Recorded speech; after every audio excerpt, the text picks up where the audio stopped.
Obrigada por se juntar à Igreja Amor e Vida. É um prazer ter você aqui conosco. Se você deseja contribuir financeiramente, a conta da nossa igreja e CNPJ estarão aparecendo aqui embaixo. Visite-nos em www.igrejaamorevida.com.br. Esperamos que você seja edificado através dessa mensagem. Vamos abrir comigo a palavra no livro de Gênesis.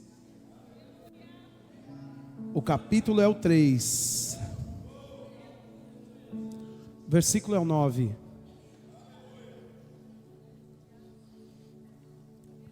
Gênesis, capítulo 3, versículo 9. Você é tão bom, Pai. Gênesis 3, 9. Quem achou, diga aleluia. Olha, a Bíblia diz assim: e chamou o Senhor Deus ao homem e lhe perguntou: onde estás? Diga aí, onde estás? Feche seus olhos, vamos orar. Pai, te agradecemos por essa noite, pela sua palavra. Sabemos que ela é viva e eficaz, ela não volta vazia, mas antes ela cumpre o propósito para o qual foi designada. Obrigado hoje à noite, Pai, por olhos para ver, ouvidos para ouvir, boca para confessar, coração e mente prontos para provar, experimentar a sua boa, perfeita e agradável vontade. Eu sei porque sei que depois de ouvirmos a sua palavra hoje à noite, Pai, a nossa vida nunca mais será a mesma. Nunca, nunca, nunca. Quem crê, diga aleluia. Vamos pensar um pouco nesse texto. Eu tenho orado e o Senhor essa semana começou a tratar comigo sobre isso. Eu tenho certeza que essa é a vontade de Deus para nós hoje à noite. Quem crê, diga amém. Até porque você veio aqui para ouvir a palavra de Deus, não é verdade? Então Deus tem algo para falar ao seu coração nessa hora. Eu quero que você se conecte totalmente com aquilo que Deus está pronto para falar agora para você, amém? Diga amém. Agora veja, nós lemos o versículo 9 de Gênesis no capítulo 3, e a palavra diz que Deus veio em um lugar físico chamado Éden, né? Ele tinha plantado o homem lá, Adão estava lá, Eva também estava no Éden, e diz que Deus veio e perguntou: Adão, onde você está? Adão, onde você está? Para você entender um pouco o contexto disso, a gente precisa ir um pouco mais para cima. E na verdade a gente sabe que no princípio Deus criou os céus e a terra estava sem forma e vazia, o Espírito Santo pairava sobre a face do abismo. Deus criou uma terra boa, Satanás caiu, a terra ficou sem forma e vazia, mas o Espírito Santo estava lá pronto para trabalhar. Você pode ter chegado aqui hoje à noite com coisas na sua vida para resolver. Eu vou te dizer que o Espírito Santo está aí pronto para trabalhar. E diz que no versículo 3 a Bíblia diz que o Senhor falou, ele disse Deus, haja luz. E o caos começou a receber liberações da parte de Deus, assim como a sua vida pode hoje à noite receber liberações da parte de Deus, amém? Você está diante de um púlpito, tem uma palavra te alimentando nessa hora, enquanto essa palavra está sendo liberada sobre você, são liberações da boca de Deus para mudarem coisas na sua vida, para trazerem luz para lugares que você não está conseguindo saber, de coisas erradas. Eu sei porque sei que hoje é uma noite de respostas. Diga, hoje é uma noite de respostas. E aí a gente lendo um pouco esse texto, a gente sabe que Deus plantou Adão no Éden. Ele fez o Éden, ele primeiro fez o Éden, e depois plantou o Adão nesse jardim chamado Éden. E depois que Adão estava lá já trabalhando no dia a dia com Deus, a Bíblia diz que Deus olhou para Adão e viu que não era bom que o homem andasse só. E quando você olha para a palavra, a Bíblia diz no Gênesis no capítulo 2 que ele trouxe um forte sono para Adão. E a primeira anestesia da história foi feita ali em Gênesis no capítulo 2, porque Adão caiu num sono profundo. Foi o próprio Deus que colocou aquele sono na vida de Adão, porque uma cirurgia ia acontecer. A Bíblia diz que da costela de Adão, Deus tirou a mulher. Olha que coisa maravilhosa. Deus tirou a mulher de dentro do homem, ou seja, tudo que o homem precisava, porque Deus olhou para ele e disse assim: não é bom que você fique só, ou seja, você não está pleno, você não está completo. O que ele precisava para ser completo não foi tirado de fora, foi tirado de dentro. O que você precisa para ficar pleno nesses dias não está aqui fora, está dentro de você. E ele pôs o homem num sono profundo, ele tirou a costela do homem, fechou, e no lugar que ficou um buraco ele colocou carne.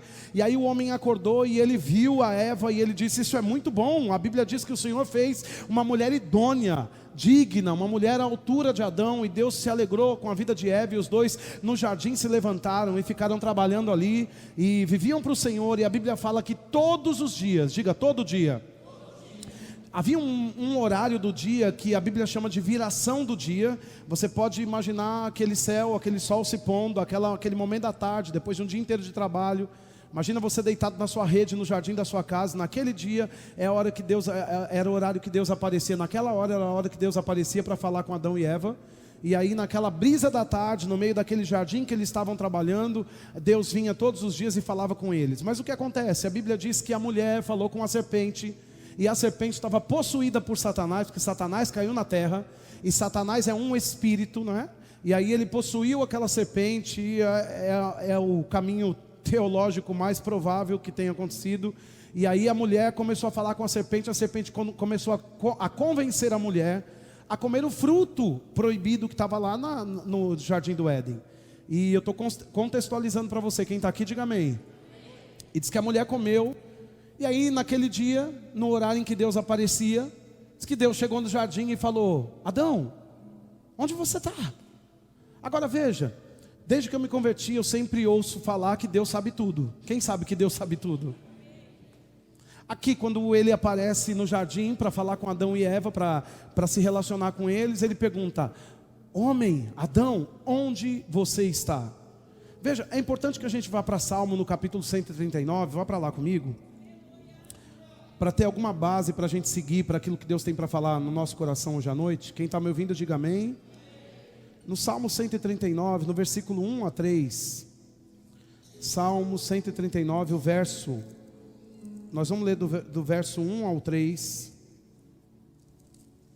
vamos abrir lá. Quem achou, diga aleluia.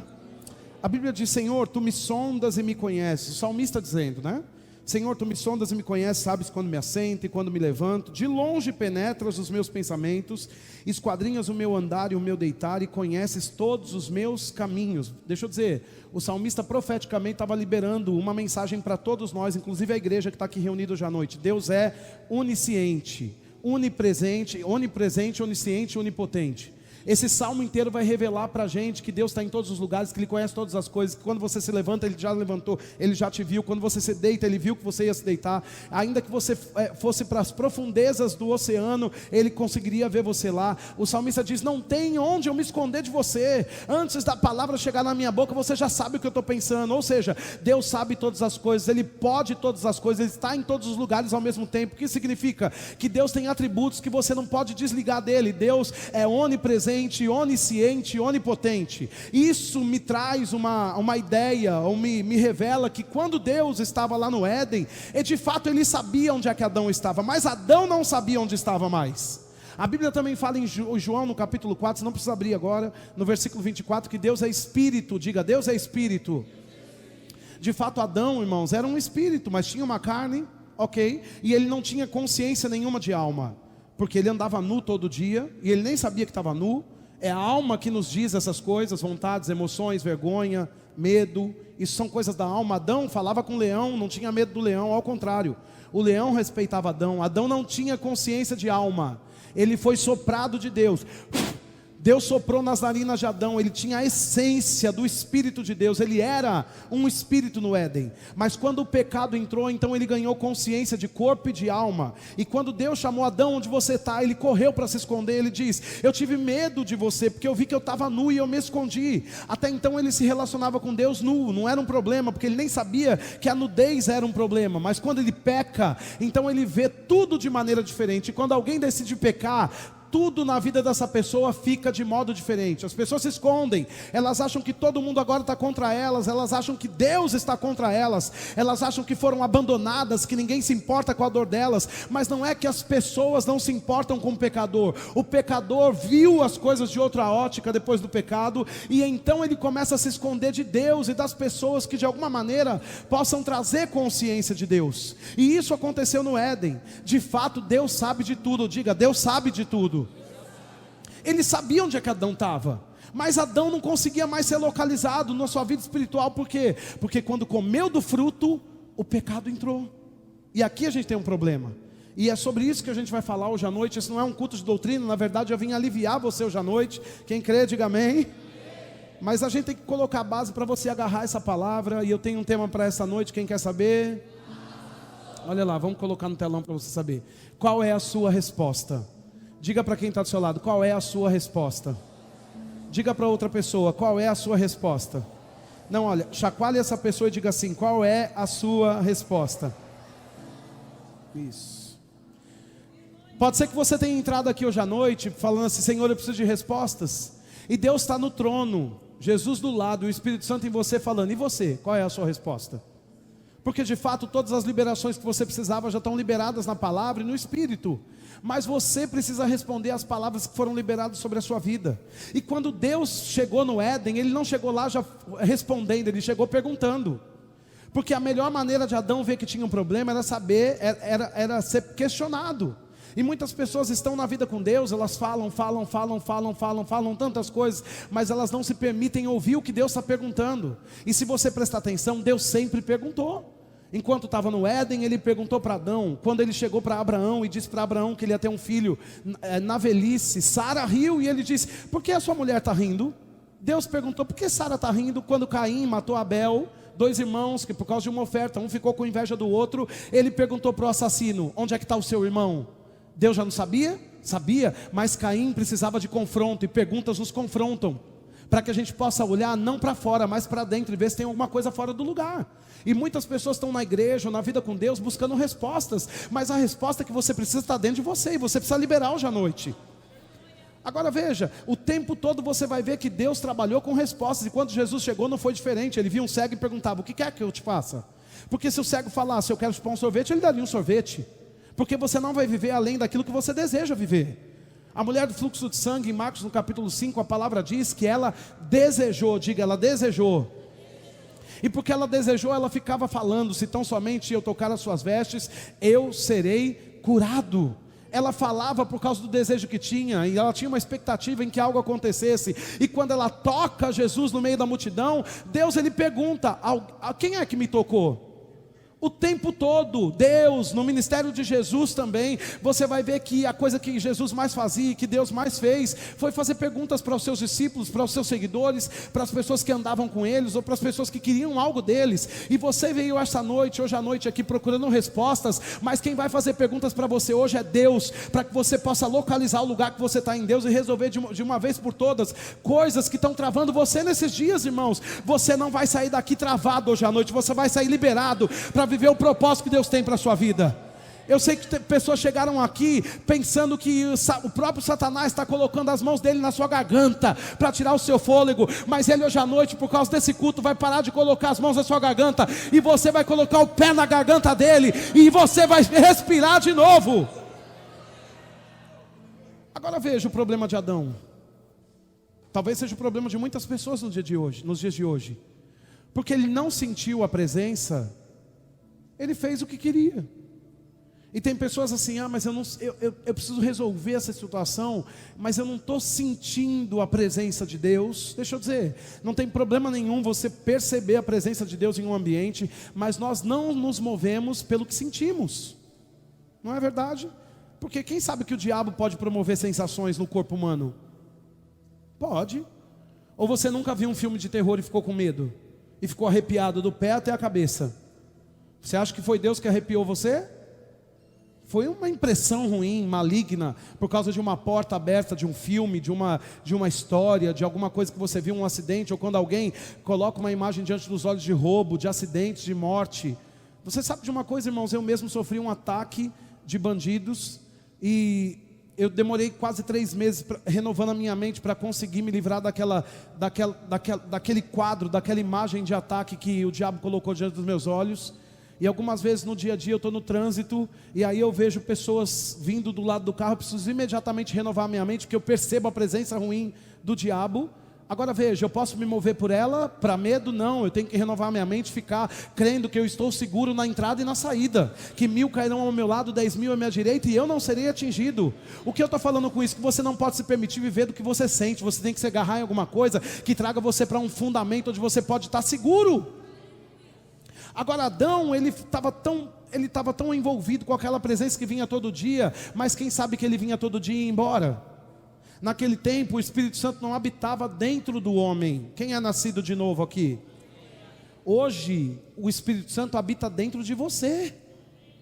Então veja, você pode pensar: eu preciso decidir esse negócio hoje, mas eu não estou sentindo a presença. Ei, você nem precisa sentir, Ele está aí com você.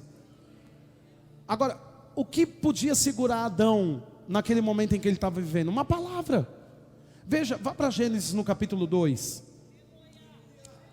Gênesis no capítulo 2, no versículo 16.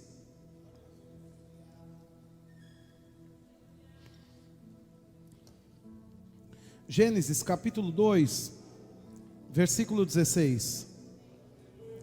Olha o que a Bíblia diz, que coisa maravilhosa. A Bíblia diz que o Senhor deu uma instrução. Diga, o Senhor falou. Diga assim, Adão tinha uma palavra. A Bíblia diz no versículo 16, o Senhor Deus lhe deu ordem: de toda a árvore do jardim comerás livremente, mas da árvore do conhecimento do bem e do mal não comerás, porque no dia em que dela comerdes, certamente morrerás. Então, na hora em que Adão não estivesse sentindo a presença de Deus na viração do dia, aonde é que ele ia se agarrar? Na palavra que tinha sido revelada a ele. Adão tinha uma instrução, não era uma opinião, não era um palpite, não era uma coisa opcional. Olha, se você quiser, Adão, não coma. Adão recebeu uma ordem expressa de Deus. A palavra de Deus é uma ordem para a igreja, não é algo opcional. Sabe, eu não estou aqui hoje à noite na igreja porque eu optei em estar aqui, eu preciso disso, eu vivo debaixo disso. É isso que me segura na fé, é isso que sustenta os meus dias, é isso que me faz acordar amanhã rindo ao invés de chorando, é isso que traz respostas para a minha vida, é isso que me levanta quando o diabo quer levantar resistências contra mim, é isso que me deixa de pé quando o médico diz que tem uma enfermidade querendo avançar no meu corpo, é isso que me salva quando eu olho para o mundo e vejo que eu tenho filhos pequenos,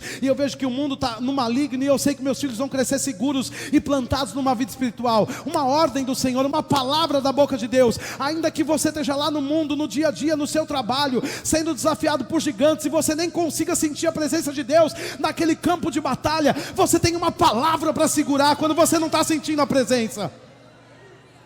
Porque nesse lugar aqui hoje à noite, meu querido, sabe o que acontece? Debaixo dessa atmosfera que a gente está aqui hoje, a gente se arrepia, a gente chora, a gente vai para o chão. Você viveu aqui agora um momento sobrenatural de louvor e adoração, e a Bíblia diz que Deus, Ele habita nos louvores do seu povo. E é por isso que você não deve chegar atrasado em uma igreja, porque você não deixa um convidado ou o dono da festa sozinho na festa. Você chega antes, quando ele é mais importante do que você. E a Bíblia diz que ele está no meio dos louvores. Quando você chega na igreja e o louvor começa a acontecer, Deus já começa a trabalhar. Ele não vai trabalhar só na palavra, Ele vai trabalhar enquanto a igreja está exaltando o nome dEle. E talvez quando o pregador comece a pregar, tudo já foi resolvido. Por quê? Porque Ele mesmo no meio do louvor curou, se manifestou, levantou a alma do abatido, trouxe respostas. Ele habita nos louvores do teu povo. Agora veja, nesse momento nós fazemos tudo, nós choramos, nós podemos entrar na igreja odiando uma pessoa, e num momento como esse de adoração, você pode ver aquela pessoa do seu lado, mas o seu coração está tão quebrantado, envolvido com o ambiente que esse lugar gera, que você abraça aquela pessoa, que você chora, e quando você vai embora, depois do culto, você diz assim: por que eu fui fazer isso? Porque na presença de Deus, você faz coisas que a sua alma não deixaria você fazer. Na presença de Deus, você faz coisas que o seu corpo não quer que você faça. Uma pessoa que estava numa vida de pecado, depois que ouve a palavra, assim como aconteceu comigo e com você, quem está aqui diga aleluia. Assim como aconteceu comigo e com você, depois de um culto, depois de uma música, de um ambiente maravilhoso, levanta a mão no seu lugar, como se fosse a última atitude da vida, e diz: eu quero aceitar Jesus, e vem para o púlpito e recebe oração. Quando vai embora eu penso: o que eu fiz? Eu nem sei o que aconteceu direito, mas você teve uma atitude espiritual, porque o louvor, a adoração, a unção na igreja, a unção gerada pelos crentes reunidos, ela gera um convencimento que vai acima da sua lógica. Esse é o efeito da presença de Deus. E de fato, quando nós estamos aqui, coisas sobrenaturais acontecem. Mas quem sabe que você passa mais tempo lá fora do que aqui dentro? E por que nós estamos aqui hoje à noite? Para levantar a nossa vida, para viver a altura dessa palavra, para agarrar as instruções que Ele tem nos dado. Para quê? Para que na hora que eu não estou envolvido com essa presença, eu tenha uma palavra para agarrar. Porque em Gênesis no capítulo 2, no versículo 16 e 17, Deus deu uma palavra. Adão envolvido pela sedução da serpente, Eva envolvida pela sedução da serpente, começaram a dar ouvidos e foram convencidos a abrirem mão da presença da palavra. E quando alguém é chamado para o pecado, para o erro, para o engano, para o que é falso, para um lugar onde Deus não quer que alguém esteja, sabe o que acontece? O diabo coloca aquela imagem de um jeito que parece assim: não, a presença eu carrego, Só que quando você viola uma palavra, você está sujeito a não andar debaixo da força dessa presença. Porque daí, sensação, consciência de corpo e de alma ficam mais fortes do que do espírito. E é por isso que Deus chegou para Adão e disse assim: onde é que você está, rapaz? Que você não está no espírito, que você não está na presença, que você não está prostrado nessa hora. Não é para estar envolvido com pecado, com sedução, com tentação do mundo. É para estar assim de joelhos, me adorando. É para estar rendendo a sua vida, as suas escolhas, as suas decisões diante de mim. Porque eu estou chegando para resolver a sua vida, e eu não te encontro no lugar onde eu me manifesto. De fato, o Éden, irmãos, era um lugar físico para Adão. Para nós é um lugar espiritual. O que significa o Éden? O Éden é o lugar onde Deus se manifesta. E você pode pensar: então, eu nunca tive no Éden. Mas deixa eu dizer, quando Jesus morreu e ressuscitou, o Éden veio para dentro de você. Tem um Éden em você agora. E é nesse jardim, nesse lugar secreto de intimidade com Deus, a sua nova vida em Cristo. É nesse lugar que você consegue tomar decisões de qualidades. É nesse lugar que você consegue ouvir a voz de Deus para as coisas que você tem que resolver essa semana. Fora desse lugar, ou vivendo na carne, tomando atitudes do jeito que você quer, você não vai conseguir ouvir Deus. Mas tem uma serpente falando, e ela vai falar diretamente à sua carne e à sua alma. Veja, a serpente não foi tirando a palavra de Deus, ela foi alterando. E o diabo nesses dias, ele não quer dizer assim para você: ei, pare de ir na igreja. Ele quer falar, sabe o que para você? Para você ficar, mas viver do jeito que você quer. Parece que é, mas não é. Não é? Quantos cristãos você conhece que estão desanimados, que entram e saem de igrejas há muitos anos? Nada acontece. O diabo tem falado muito.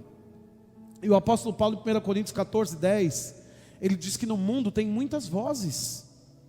E você precisa identificar qual é a voz de Deus. Agora, o que aconteceu? Por que Adão sofreu tudo isso? Porque na hora em que ele não estava na presença, a serpente disse assim a Eva: olha, o que é que Deus disse mesmo?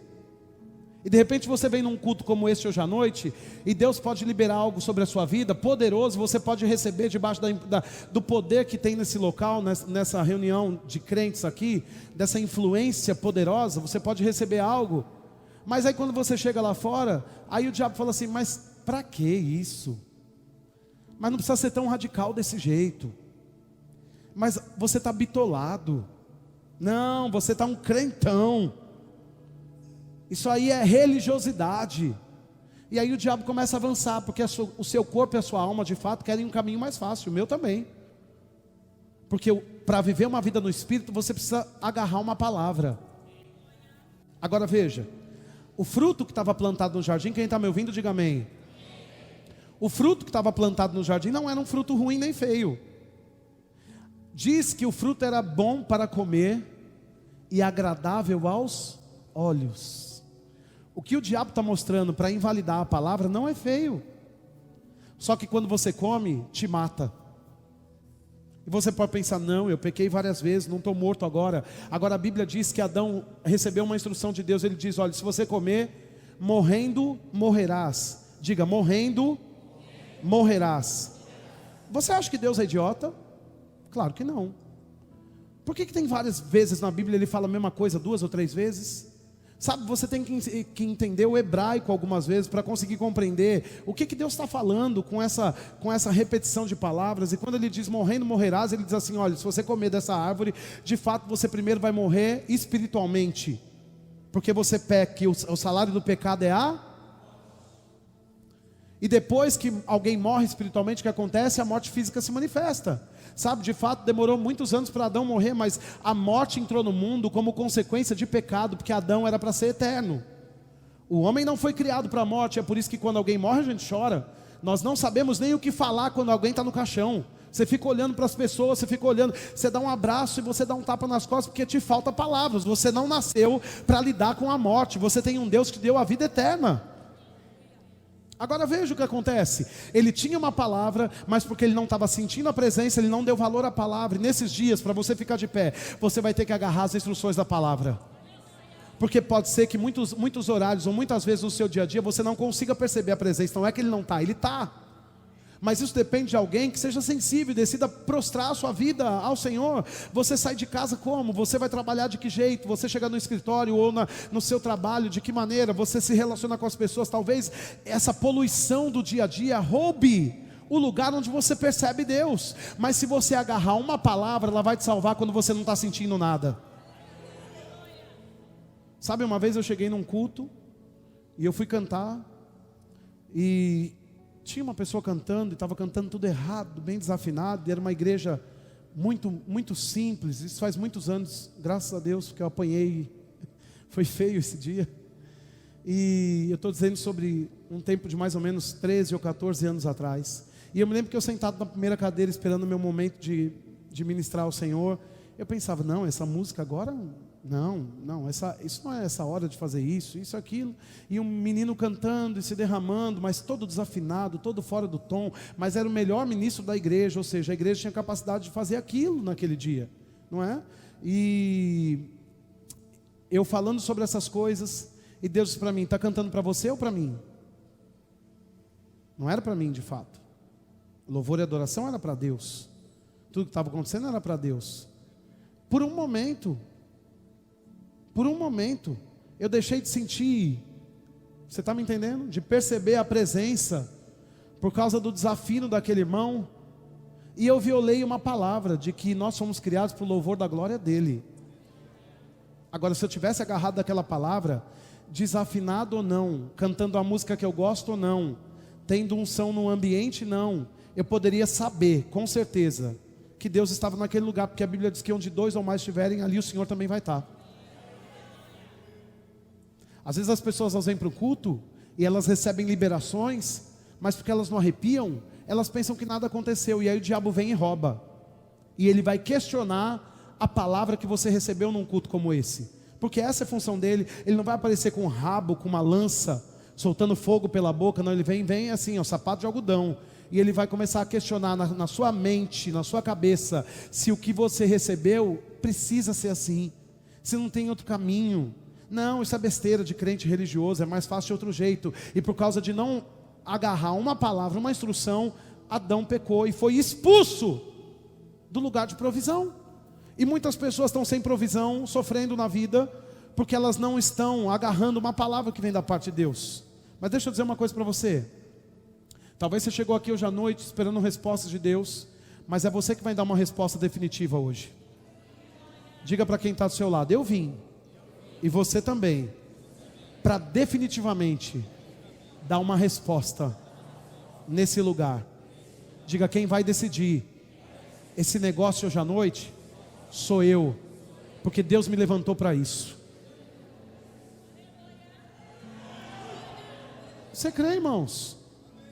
A Bíblia diz em Mateus no capítulo 6, que quando Jesus ensinou a oração do Pai Nosso, Ele diz que seja feita a sua vontade, assim na terra como é no céu. Tudo que vai acontecer aqui está ligado com as decisões que você vai tomar. Tudo que vai acontecer na terra e na sua vida está ligado com as decisões que você vai tomar, com as respostas que você vai dar. E uma resposta certa em Deus engravida a atmosfera. Sabe o que significa uma resposta sua? É uma atitude. E pessoas dão resposta sem falar, porque quando Deus perguntou, Adão não respondeu, se escondeu. Ele foi rápido em dar uma resposta de medo e de fuga, porque ele estava mergulhado no pecado. Sabe, não é essa a resposta que Deus espera de você. Se você tem corrido das responsabilidades divinas, se você tem corrido daquilo que Deus tem mostrado para você ou colocado diante de você, se você tem corrido da voz do Senhor, pare para se analisar, porque de fato pode ser que você esteja se enganando ou querendo ocultar algo que você tem que resolver, mas isso não vai mudar nada, só vai adiar o seu tempo. E o que Deus quer? Fazer agora. O tempo de Deus é hoje, não é amanhã, daqui 1 ano, daqui 50 anos. Você pode estar num culto como esse e amanhã tudo mudou. Por quê? Porque você respondeu certo hoje à noite. O fato é que a sua resposta vai ser definitivo para a sua semana, para o seu mês, para o seu 2020 que está chegando, para a sua vida daqui para frente. Uma resposta hoje, ela pode mudar o seu destino para sempre. Sabe, vira e mexe, eu tenho algumas memórias de coisas que eu vivi antigamente, e eu me lembro que com 18 para 19 anos, eu estava na flor da idade, enquanto muitos meus amigos estavam fumando maconha na praia, fazendo coisas imorais, o Senhor me chamou para estar na igreja. E sabe, eu não conseguia fazer outra coisa a não ser estar na igreja. Eu era um jovem, eu não estava passando fome, nem com muita necessidade para ficar só lá, né? Porque tem pessoas que só funciona se Deus colocar na peneira, né? Mas deixa eu dizer uma coisa, estava aparentemente tudo certo, o que não estava certo podia se resolver, mas quando eu entrei naquele lugar, eu não conseguia explicar, eu nem entendia direito, com a minha cabeça de fato não entendia, mas o meu espírito já não era mais o mesmo, eu não sabia fazer outra coisa a não ser adorar a Deus, e eu via propostas. Eu me lembro que eu era um jovem que tinha uma vida social muito ativa, e geralmente meia-noite era a hora que eu estava saindo de casa, mas naquele tempo, depois que eu fui para a igreja, meia-noite eu estava em casa a 1h e meia, e eu me lembro dos meus pais na sala de casa, e eu sentado na escada do prédio chorando, porque a minha alma, ela queria ir para o mundo, mas sabe, eu não conseguia levantar daquelas escadas daquele prédio, ainda que eu tivesse chorando, e fazendo escolhas e renúncias, eu não queria ir para o pecado, porque eu sabia que Deus tinha me tirado de lá. De alguma maneira, no nosso espírito, nós entendemos, ainda que a nossa lógica não entenda. Por isso que você está aqui hoje à noite. Você não tem a plenitude da revelação do que Deus fez e do que vai fazer, mas o seu espírito está convencido que esse lugar é o melhor lugar para você estar.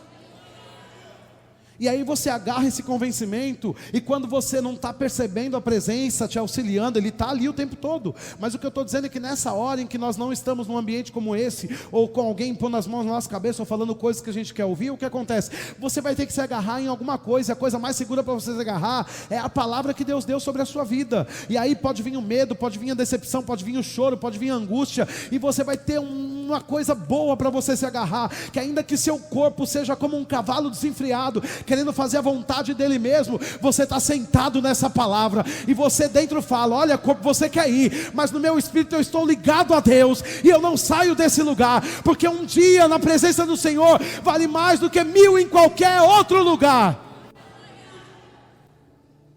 E isso foi tão bom, porque naqueles dias em que eu fiquei naquela escada sentado como uma mula empacada, sem ninguém me prender, não tinha correntes em mim, não tinha cadeias em mim, não tinha cordas em mim, o meu pastor não estava vendo o que eu estava passando, eu podia ter saído, ninguém ia ver nada, mas Deus estava vendo, porque Ele estava lá comigo naquela escada. E você pode estar se sentindo sozinho no ponto da decisão que você tem que tomar hoje, mas deixa eu dizer, a palavra diz em João no capítulo 14, que o Espírito Santo não vai deixar você só nenhum dia da sua vida, Ele vai estar com você até os últimos dias, até a consumação dos séculos, Ele vai estar te acompanhando e te auxiliando em toda decisão que você deve tomar. Agora veja o que vai ser segurança para a gente: a palavra, porque quando você tem uma palavra, ainda que você esteja vulnerável no seu corpo, na sua alma, você tem algo bom para se agarrar, você tem um firme fundamento, algo sólido, que vai te fincar os seus pés naquele lugar. E como nós cantamos agora, você dia após dia, decisão atrás de decisão, vai construir a sua vida em Deus. Nós acabamos de dizer: eu vou construir minha vida em Ti. É isso que a vida cristã é uma construção diária. Você escolhe hoje, você coloca um tijolo, você escolhe amanhã, você sobe mais uma parede, você faz uma resposta depois de amanhã, mais uma resposta, você coloca um acabamento, e quando você olha, a sua construção já está diferente de quando iniciou, a casa está subindo, você está melhorando, os desafios estão grandes, mas você já não é aquela pessoa fraca, solitária, abatida, angustiada, tem força em você, e você tem provado da presença que te deixa de pé, e da palavra que te faz avançar. Então Adão ficou vulnerável, porque violou uma palavra. Agora veja, nós podemos olhar para a Bíblia hoje à noite, e a gente ser inspirado em gente que respondeu certo. Veja em 2 Crônicas, no capítulo 20 comigo. 2 Crônicas, no capítulo 20. Meu Deus. 2 Crônicas, no capítulo 20. Eu quero que você veja logo o versículo 1 de 2 Crônicas, no capítulo 20. Veja comigo o versículo 1. Quem achou, diga qual é a sua resposta. A Bíblia diz: depois disto, os filhos de Moabe, os filhos de Amon, com alguns dos meunitas vieram a peleja contra... Isso era uma ameaça. Veja o versículo 2. Então vieram alguns que avisaram a Josafá dizendo: grande multidão vem contra ti além do mar da Síria. Eis que já estão em Hazazon Tamar, que é em Engedi. E aí o que acontece na alma de Josafá? A Bíblia diz no versículo 3: então Josafá teve medo e pôs-se a buscar ao... E a Bíblia diz que apregoou jejum em todo o Judá. Agora veja o versículo 6.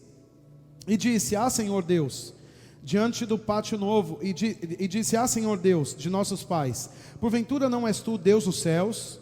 Não és tu que dominas sobre todos os reinos e povos? Na tua mão está a força e o poder, e não há quem te possa resistir. Versículo 7. Porventura, ó nosso Deus, não lançaste fora os moradores desta terra de diante do teu povo de Israel, e não deste para sempre a posteridade de Abraão, teu amigo? O que havia acontecido aqui? Uma ameaça. Diga comigo, uma ameaça. Josafá era um líder do povo de Deus. Ele representava uma liderança naquela igreja. Imagine que ali tinha uma congregação, a igreja evangélica do líder Josafá. E eles estavam possuindo uma terra que estava debaixo de uma promessa que foi dada a Abraão. Eles tinham uma aliança com Deus, eles estavam debaixo do benefício de uma aliança. Tinha uma herança que era para eles, eles só possuíram o que estava disponível para eles. Mas quando eles estavam naquela terra que era garantida deles, o que acontece com eles? Vem uma ameaça de inimigos se levantando para roubar deles a terra que era deles por direito. E quando ele ouve que 3 povos vinham contra eles, era muita gente, eram centenas, eram milhares de pessoas vindo de vários lugares, inimigos entre eles, mas unidos num propósito de derrubar o povo de Deus. E aí vieram aqueles exércitos de todos os lugares. Eles vinham, aí vieram mensageiros dizendo: eles estão vindo te atacar. A primeira coisa que a alma de Josafá fez, teve medo.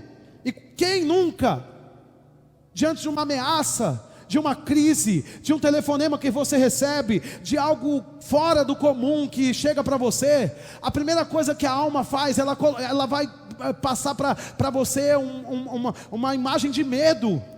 E ele teve medo, mas quando ele teve medo, ele deu freio no medo, porque ele sabia que ele não podia responder em medo.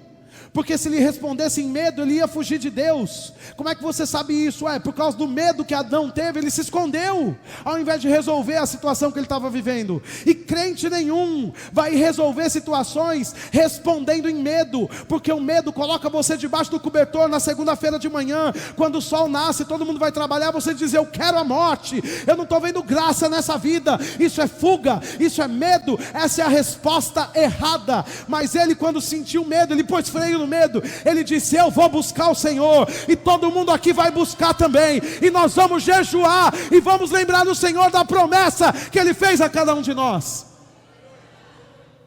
Qual é a sua resposta? Sabe como é que ele respondeu a ameaça? Com oração.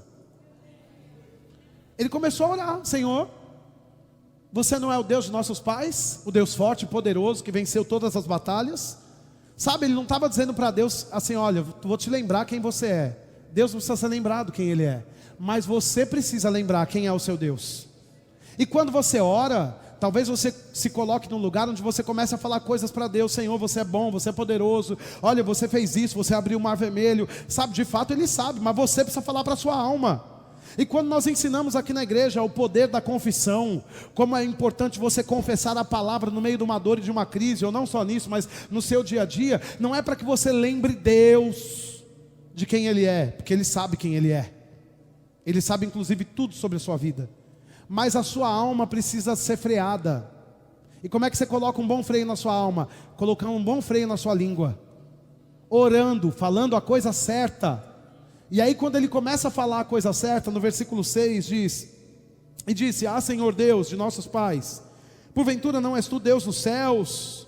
Não és tu que dominas sobre todos os reinos dos povos? Na tua mão está força e poder, e não há quem te possa resistir. O que ele estava fazendo? Ele estava se encorajando.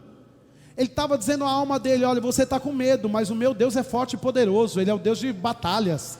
Ele venceu no passado, Ele vence hoje também. Na mão dele tem poder e não há quem possa resistir o meu Deus. É isso É dessa maneira que você deve responder às ameaças. Quando chega uma ameaça, uma notícia ruim, ou que vem alguma afronta sobre a sua vida, você não vai correndo com medo para as pessoas, ou chorar o leite derramado, não. Ainda que a sua alma esteja carregada de medo, de pavor, e você nem sabe como é que vai ser, você vai abrir a sua boca grande para dizer a coisa certa. Você vai dizer: ah, Senhor Deus, você não é o Deus que abriu o mar vermelho. Você está dizendo para você mesmo: olha, alma, o Deus que eu sirvo abriu o mar vermelho. Faraó estava vindo, mas o povo passou a seco, e do outro lado eles cantaram a vitória. Havia uma muralha.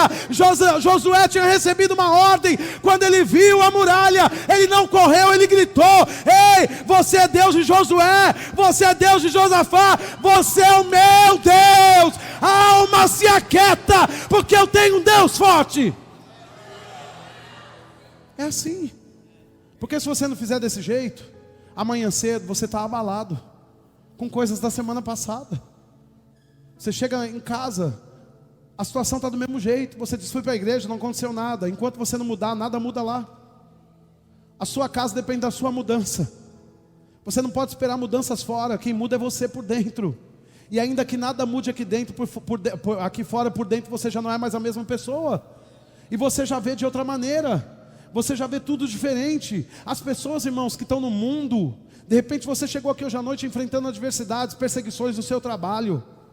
Às vezes é na própria igreja. Pessoas olhando torto para você, e você sabe, não sei se você sabe, mas um crente, ele pode andar carnal. Ele responde de modo carnal, ele pode ser oprimido pelo diabo. E ele pode querer a sua morte, influenciado por uma opressão. Agora deixa eu dizer uma coisa. Está tudo certo aqui dentro? Quando está tudo certo aqui dentro, alguém pode colocar o dedo no seu nariz, você ri não caçoando, mas você está em paz. Porque a paz não vem de fora para dentro, ela está dentro de você e ela emana para fora. Você olha para a sua casa e você tem famílias, uma família que te resiste, e você diz: só quero que eles sejam salvos. Eles não conseguem escutar a minha voz. Ei, você precisa falar para a sua alma quem é o seu Deus. Você precisa confiar em Deus, o governo dessa casa, porque se você entende que o cuidado dele é melhor do que o seu, você chega lá descansado, e você sabe que tudo está feito. Pessoas que às vezes estão preocupadas com situações no emprego, de perseguição e disso, daquilo outro. De fato o diabo, ele veio para roubar, matar, destruir. Ele quer tirar você daquele lugar. Ele quer roubar você, o privilégio de você receber aquele salário esse mês. Ele quer trazer problemas, porque quando você vai dormir, você fica pensando no problema, ao invés de pensar na oração. É isso que o diabo quer fazer, carregar a sua mente de problema, porque daí você ora menos. Porque o diabo sabe que quando você orar segundo a palavra, já acontece. Veja comigo 1 João no capítulo 5. 1 João capítulo 5, versículo 14. Versículo 14 e 15. 1 João capítulo 5, versículo 14 e 15. Olha o que está escrito aqui. Quem achou, diga: qual é a sua resposta? Esta é a confiança que temos ao nos aproximarmos de você. Se pedimos alguma coisa segundo a sua vontade, sabemos que você já nos ouviu. E se você já nos ouviu, sabemos que já temos o que para você pedimos. Do que o apóstolo João está falando? Sobre oração de petição. Esta é a confiança que temos ao nos aproximarmos de você. Se pedimos alguma coisa segundo a sua palavra, sabemos, temos certeza, estamos convictos que você já nos ouviu, porque você que escreveu essa palavra conhece essa palavra. Então quando você ora a palavra, você entra em um lugar que Deus já sabe, que Ele tem legalidade para agir, que ele tem caminhos para trabalhar. Ele vai trabalhar por meio da palavra. Então, do que esse pastor dessa igreja, ele tá preparando, ministrando essa igreja, ele está dizendo: olha, se você vai para o lugar de oração, você recebe o que você quer. Esta é a confiança que temos ao nos aproximar de você. Isso também me diz uma coisa, que quando eu oro, eu estou mais íntimo dele. O meu relacionamento está afinado com ele. A gente está se relacionando por meio da oração. Esta é a confiança que temos ao nos aproximarmos de você. Se pedimos alguma coisa segundo a sua vontade, sabemos que você já nos ouviu. Se você já nos ouviu, sabemos que já temos. Escuta isso, sabemos que já temos o que para você pedimos. Agora, o que causa essa inquietação em você? Que você vem à igreja falando assim: hoje eu recebo minha vitória, mas volta para casa frustrado, pensando: não aconteceu. Você pode entrar e sair da igreja a vida inteira, se você não orar, nada feito. De fato, quando você estiver aqui dentro, as coisas vão se manifestar, o ambiente vai favorecer e você vai pensar assim: a partir de amanhã eu sou uma nova pessoa. Mas quando você sai daqui sem agarrar um princípio que foi lido e ministrado ao seu coração, a pressão lá de fora é muito real. E aí na primeira pressão você diz assim: deixa para a semana que vem, porque agora aqui eu vou ter que dar uma xingada, eu vou ter que entrar na carne e resolver do meu jeito. Semana que vem eu peço perdão e a gente resolve de novo. Só que você já perdeu mais uma semana, alguém já perdeu 2, alguém já perdeu 10 anos. Alguém está perdendo a vida, e morrendo, morrerás. Quando Josafá recebeu uma ameaça, ele respondeu com oração, porque ele sabia.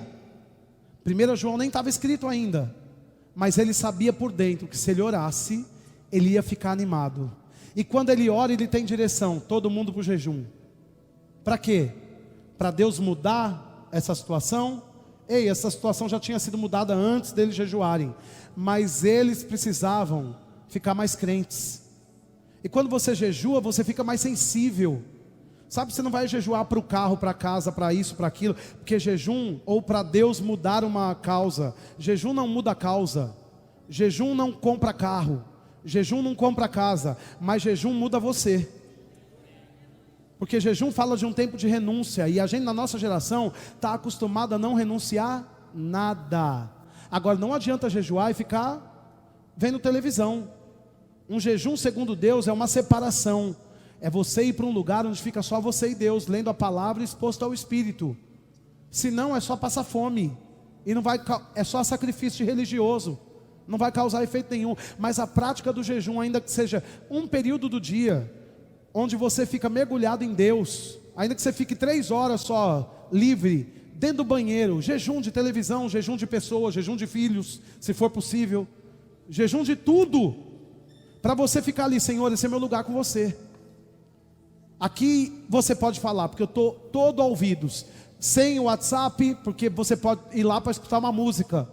Só que na hora que você está orando em língua, aí vai plim, aí você faz: meu Deus, não acredito. Perdeu o jejum. A unção foi embora. Você sabe, irmãos, que a unção vai embora? O Espírito Santo fica aqui, mas tem uma unção para fazer algo que ela é sensível. Quando Jesus saiu das águas, quando foi batizado, diz que o Espírito Santo veio como pomba. Para que tem uma pomba na história? A gente passa as páginas e fala assim: uma pomba, legal, vamos fazer um congresso e vamos entrar com a pomba. Não é para isso não, irmãos. A pomba fala sobre uma característica da unção. A unção é sensível. Se você acha que uma pomba ela pode ficar no seu braço? Só se você ficar parado. Porque se você se mexer, ela sai correndo. Então a unção vai operar enquanto você estiver no lugar que Deus quer. Porque se você tem uma vida agitada e distraída, a unção não vem. Sabe, se você está num culto como esse, eu, por exemplo, meu primeiro chamado foi na música. Eu aprendi isso a duras penas, irmãos, que eu não tinha ninguém para me ensinar sobre essas coisas. Às vezes eu cismava no meu coração: hoje eu vou cantar essa música, essa música, essa música. Mas quando eu ia para o púlpito, na primeira música eu via algo acontecendo, e eu percebia por dentro, eu tinha uma paz por dentro, eu percebia que o Senhor queria trabalhar um pouco mais naquela canção. Mas eu pensava: não, eu gosto da próxima, eu gosto da música seguinte. E eu mudava, sem respeitar a unção, e a unção ia embora. Então a gente precisa ficar sensível. Isso não é próprio só para música, é sobre tudo que a gente vai fazer. Eu estou aqui pregando, eu tenho uma medida de Deus. Se eu quiser passar a medida, a unção vai embora. E ainda que você não entenda quando a unção vem para algo e quando a unção vai, você vai saber que alguma coisa mudou. Porque você é um crente, filho de Deus espiritual, e no Espírito Deus está falando coisas com você agora. Você entende? Quem está aqui, diga aleluia. Então qual foi a resposta de Josafá diante de uma ameaça? Oração. Você chegou aqui ameaçado, como é que você vai responder? Com calúnia, difamação, falando mal das pessoas que estão te ameaçando? Odiando elas, tendo raiva, indo para a carne? pagando na mesma moeda, porque eu não sou palhaço, meu pavio é curto, então deixa o fogo de Deus queimar esse pavio para ser um fogo, um culto de reteté aqui hoje à noite, e não ficar na carne. Se tem uma ameaça, tem que ter oração, e quando ele levanta uma oração, ele não só fala, você é forte, ele começa a falar, a reivindicar a aliança. Ele diz assim: ei Senhor, você não é o Deus de Abraão, que deu essa terra a ele e a sua descendência? Ele estava falando para a alma dele: eu estou garantido. Uma aliança foi feita, um trato foi estabelecido, e a Bíblia diz que Deus não é homem para que minta, nem filho do homem para que se arrependa. Isso significa que se Deus falou, está falado. A Bíblia diz o Senhor diz: eu, o Senhor, não mudo.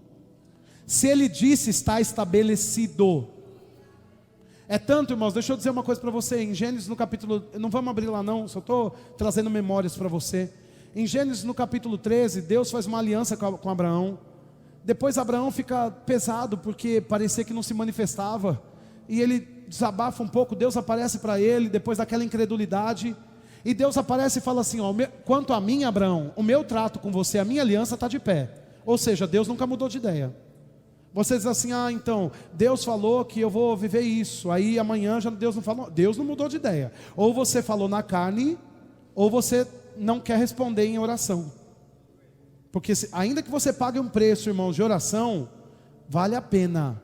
Porque o que Deus garantiu, estabeleceu, está estabelecido. Pode ser que no processo e na jornada você tenha que derrubar gigantes, mas eles vão cair porque Deus estabeleceu. Agora veja outro texto em Mateus, no capítulo 14. Em Mateus, no capítulo 14. Aleluia. Eu quero que você veja comigo o versículo 22. Mateus, capítulo 14. Versículo 22. Oh, glória a Deus. Quem achou, diga aleluia. Logo a seguir, compeliu Jesus os discípulos a embarcar e passar adiante dele para o outro lado, enquanto ele despedia as multidões. E despedidas as multidões, subiu ao monte a fim de orar sozinho. Veja, Jesus orava, viu? E caindo a tarde, lá estava ele só.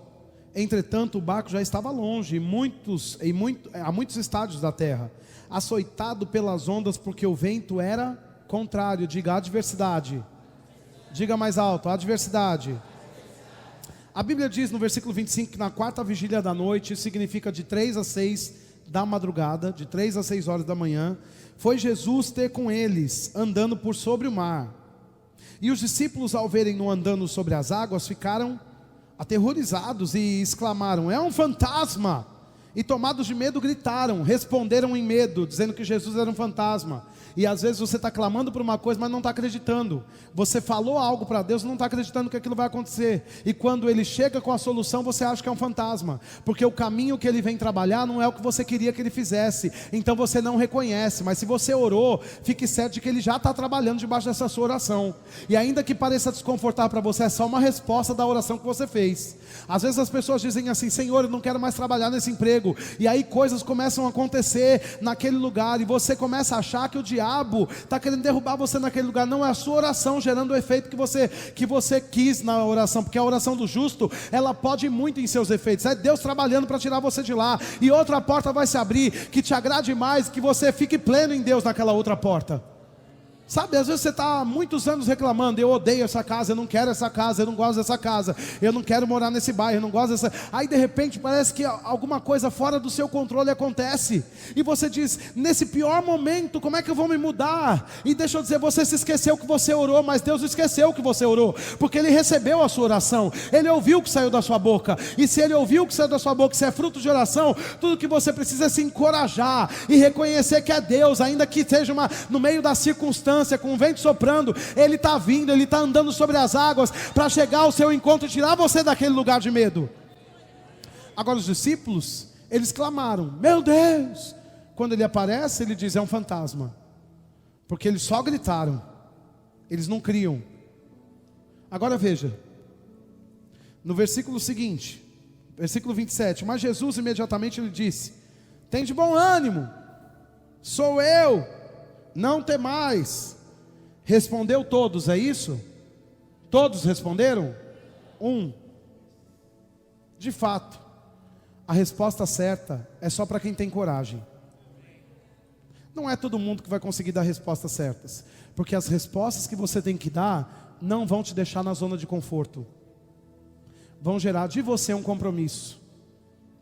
Agora veja, no versículo 28, respondeu-lhe Pedro, disse: se és tu, Senhor, manda-me ter contigo por sobre as águas. E Jesus disse: vem. Diga, vem. Aí a Bíblia diz que Pedro, descendo do barco, andou por sobre as águas e foi ter com Jesus. O que é isso aqui? Uma circunstância, uma adversidade. Como é que Pedro responde à circunstância? Com ousadia. Veja, o que ele tinha? Ele tinha pessoas no barco dele dizendo: é um fantasma, gritando: meu Deus, vou morrer, e agora, como é que vai ser? Conseguia perceber a presença de Deus no lugar de incredulidade? Não. A gente não consegue estar muito consciente, assim, arrepiado no meio da incredulidade. Quando você olha para a sua conta do banco, os desafios que você tem esse mês, você não consegue ficar arrepiado. Oh, aleluia. Porque a sua alma vai dizer: está no vermelho, acabou, vai se afundar. Então são gritos de incredulidade. Mas nessa hora ele disse: Deus, me dá uma palavra. E quando a palavra chegou, mesmo sem sentir a presença e com gente do lado dizendo: não vai dar, vai afundar, esse barco vai cair, é um fantasma, ele disse: só uma palavra vai me deixar de pé. Jesus disse: vem. Ele agarrou a palavra, e porque ele agarrou a palavra, ele respondeu com ousadia e pisou nas águas. Quando Adão pecou, ele não estava tão consciente da presença. Quando Pedro teve que sair das águas, tudo que ele tinha era uma névoa e um mar agitado. Mas quando ele recebe uma palavra, sabe, ele não está arrepiado, pensando: ai, estou sentindo a presença de Deus. Ele crê na palavra. Quando você crê na palavra, ainda que você não esteja sentindo nada, você consegue, no meio da crise, responder com ousadia. O banco diz para você: ó, vermelho. Aí você tem lá a quantia para passar um mês. Só que você crê na palavra. Isaías 1,19 diz: se você quiser me obedecer, você vai comer o melhor dessa terra. Aí só para contrariar o medo e Satanás, você pega tudo que você tem e você dá. Para dizer para o diabo: você não é o meu Deus. Eu tenho um Deus que é dono do ouro e da prata. Muitas vezes, irmãos, eu tive que decidir, algumas vezes, eu tive que decidir entre a minha comida ou o meu benefício e eu vencer a minha alma. Algumas vezes eu tive que abrir mão do benefício próprio para colocar freio na minha alma. Porque a alma dizia assim: ei, que bom que você tem isso aí para se agarrar, isso aí vai dar um jeito, mas isso aí é muito pouco. Eu pensava: isso aqui é muito pouco para dar um jeito. Mas a alma dizia: não, agarra isso aí. Sabe o que eu fazia? Dava. O que eu fazia não, o que eu faço? Para colocar freio no diabo, para dizer não. Sabe, outro dia eu estava com uma pessoa que ela estava dizendo para mim que... Posso contar um testemunho para vocês? Ela estava dizendo para mim que, por causa de desprezar uma palavra de Deus, uma crise veio sobre ela. Uma pessoa muito rica, mas que, por causa da carne, de um sentimento ruim, abandonou o lugar que Deus tinha para ela mesma. E sabe, Deus não trouxe maldições, mas o diabo está ao derredor, procurando uma brecha para trazer maldições para a vida daquele que não considera uma palavra. E aí quando aquela mulher saiu do lugar que ela estava plantada em Deus, a crise chegou. Em um ano aquela mulher foi internada 8 vezes. O diabo queria matar ela. Isso não é novidade para ninguém, porque o diabo veio para roubar, matar e destruir. A casa dela ficou inundada. O cano estourou, todos os móveis planejados, perdeu tudo, ficou com dívida, um nome sujo, acabou com tudo. E era uma pessoa muito rica. Não tinha saída, e tudo que ela tinha era um carro de 450 mil reais. E ela pensou: vou vender esse carro e eu vou dar um jeito na minha vida. E quando ela foi para o culto, o Senhor disse para ela: o carro dá jeito na sua vida ou sou eu que dou jeito na sua vida? Quando ela ouviu aquela palavra, ela foi até o púlpito. E ela entregou aquele carro na mão daquele pastor, não porque aquele pastor precisava, porque é um pastor muito rico, muito abençoado, mas porque ela precisava dar esse carimbo no diabo: não é você que me sustenta, eu tenho um Deus que pode mudar toda a minha vida. Sabe, irmãos, no dia seguinte ela não ganhou uma carruagem de fogo como a de Elias. Ela me disse que ela andou 8 meses de ônibus.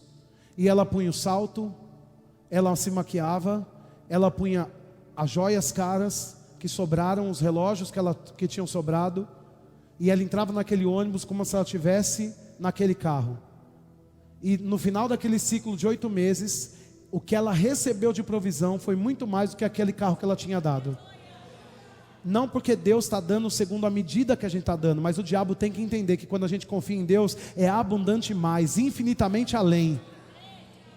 Então na hora da crise ela respondeu com ousadia. Como é que você vai responder debaixo dessa crise que você está passando? Ah, pastor, mas eu não estou sentindo nada. Pedro também não. Ele só tinha uma palavra, ele não tinha a Bíblia de Gênesis e Apocalipse. Ele tinha uma instrução divina: vem. E quando ele ouviu vem, ele nem pensou. Sabe qual é o problema da nossa geração? A gente quer teologar com instrução divina. Ouviu, faz. Ouviu, sai do barco, porque se ele ficasse no barco ele ia morrer. Mas como ele saiu, ele foi salvo e mudou a vida de todo mundo que estava dentro daquele barco. De fato, diz que quando ele reparou no vento ele afundou, mas como ele foi corajoso, a mão de Deus foi lá e pegou ele e levantou. E todo mundo foi salvo, porque um homem disse: quem é que está falando aí? Deus, se é você, então manda uma palavra. E aí Jesus mandou, vem, ele pisou e salvou a vida dele, de todo mundo. A sua ousadia no tempo de crise pode salvar a vida de muitas pessoas que estão ao seu redor. Quando a crise chegar, não corra como Adão correu para se esconder. Vai para cima, vai para frente. Levanta o seu peito, abre a sua boca e tenha uma resposta de ousadia. Isso vai tirar você desse cativeiro. Mais um texto, 1 Reis, no capítulo 18. Eu acho que a equipe de louvor pode vir me ajudar. 1 Reis, no capítulo 18.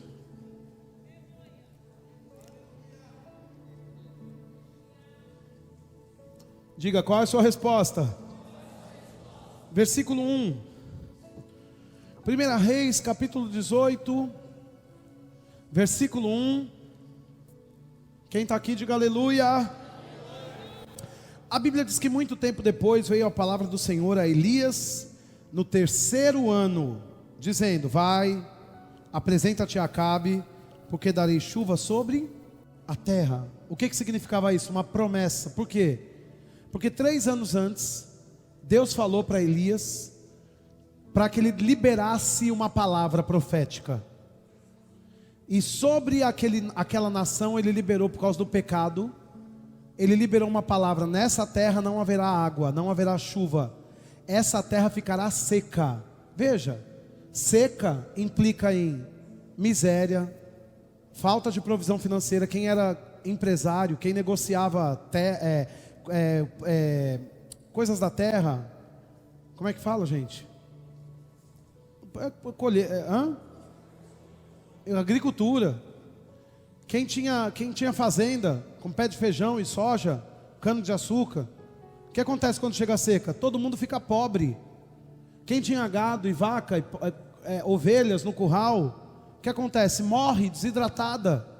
Agora veja, por causa do pecado, o povo empobreceu, porque eles estavam adorando outros deuses. Então a prosperidade virá quando o verdadeiro Deus for adorado. Aí Deus dá uma ordem a Elias: esse povo está no pecado, libera uma palavra profética. Veja, não foi Deus que liberou, o profeta liberou uma palavra: não haverá chuva nessa terra por 3 anos. Uma palavra que sai da boca de um homem de Deus engravida a atmosfera.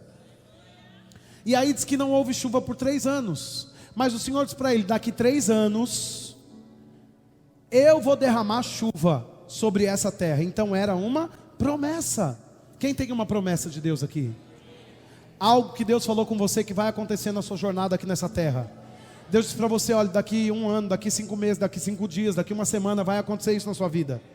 Você tem uma palavra da parte de Deus para a sua vida, não tem? Então Elias também tinha. Veja, muitas coisas aconteceram naquele tempo e ele viveu uma jornada incrível e desafiadora. No capítulo anterior, no 1 Reis 17, você não precisa abrir, mas diz que ele estava na presença de muitos inimigos. E ele teve que fazer prova com eles, assim: olha, vocês estão falando que esse Deus aí é um Deus de verdade? Então faça prova com esse Deus, vamos ver se fogo cai do céu. E o povo se cortava, e o povo fazia macumba, feitiçaria, amarrou a boca do sapo, fez tudo o que podia. O Deus falso não se manifestou. E o Elias se apresenta e fala assim: Deus, fogo do céu. E o fogo vem. O que Deus não tinha dado como promessa se manifestou. O fogo não era uma promessa, era uma manifestação, era um dom se manifestando para aquela necessidade. Mas a chuva era uma promessa. Quantas promessas você tem da parte de Deus? Tem coisas que acontecem que você nem pediu e está recebendo. Você fala assim: uau, que bom, nem pedi, estou recebendo. Mas aquilo que você ouviu da parte de Deus para a sua vida não aconteceu ainda. Você fica: meu Deus, por que não acontece? Ei, deixa eu dizer, Deus tinha dado uma promessa para Elias. Em 1 Reis 18, isso está bem escrito, dizendo assim que o Senhor disse: darei chuva sobre a terra. Mas veja o que acontece no versículo 42. Aqui, eu quero que você abra a Bíblia. 1 Reis 18, versículo 42. 1 Reis 18, 42. Diz que subiu Acabe a comer e beber. Elias, porém, subiu ao monte, ao cume do monte, e encurvando para a terra, meteu o rosto entre os joelhos. Segura aí que a gente vai continuar lendo. Quem tem uma promessa, ora sobre essa promessa. Quem recebeu uma palavra, você vai receber um dinheiro, você vai receber a sua cura está aí em você, creia que ela vai se manifestar. Você recebeu uma palavra de algo na sua vida se ajustando, na sua casa, na sua família. Aí você faz o quê? Aí você fica lá: tá bom, vamos ver como é que vai ser. Não, aí você vai orar.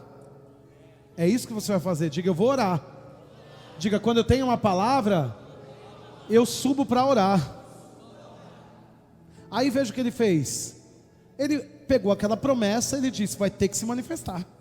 Como é que ele faz? Ele coloca a cabeça no joelho, e ele fica assim, ó. Essa é uma posição boa, irmãos, mas ele fica lá até que aquilo se manifeste. Isso significa dependência de Deus.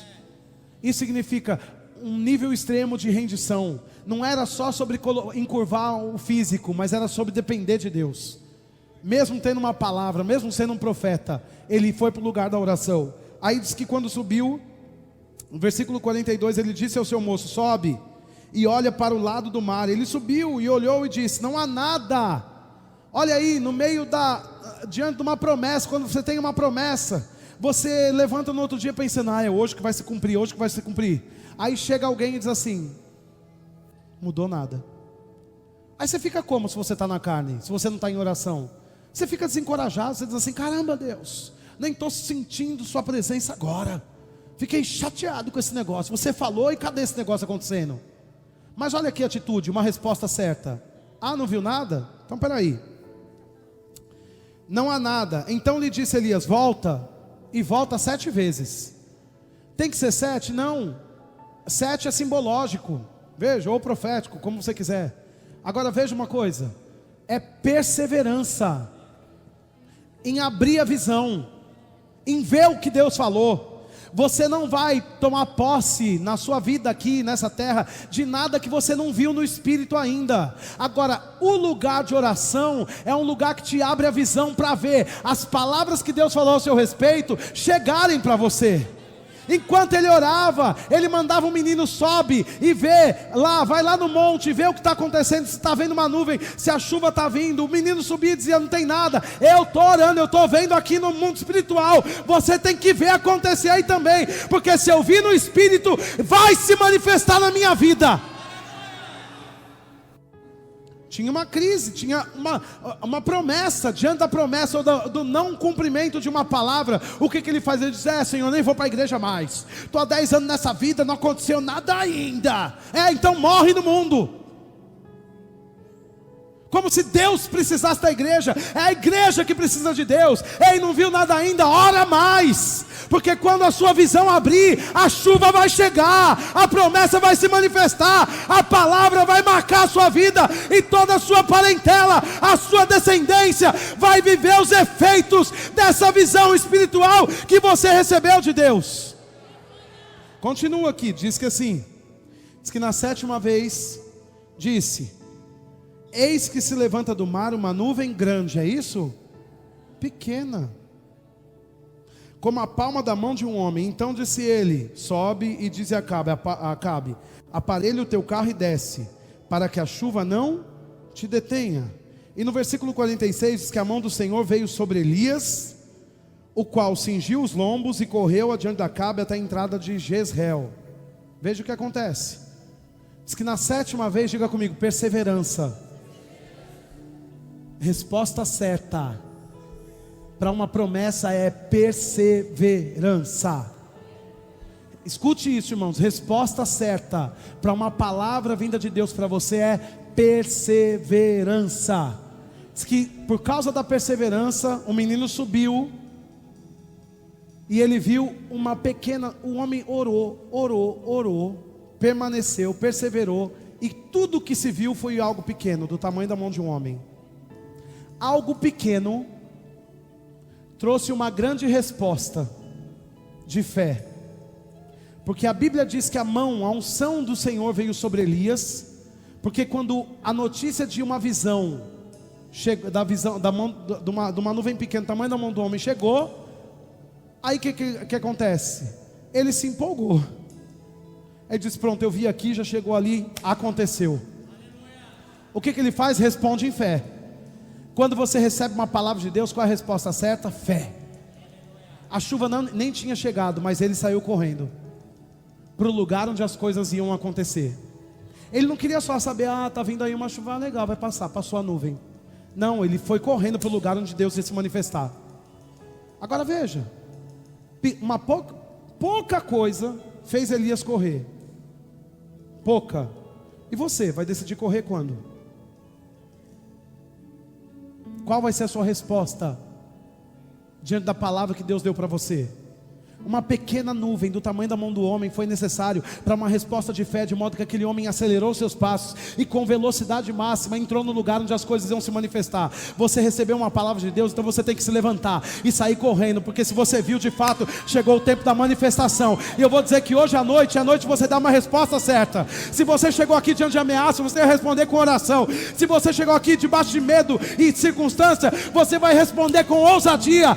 Se você tem uma palavra, você vai responder em fé. Eu não sei se é gritando, se é levantando as suas mãos, se é correndo, mas todo mundo vai ver que você recebeu, que você viu, que chegou o seu tempo, que essa é a hora, que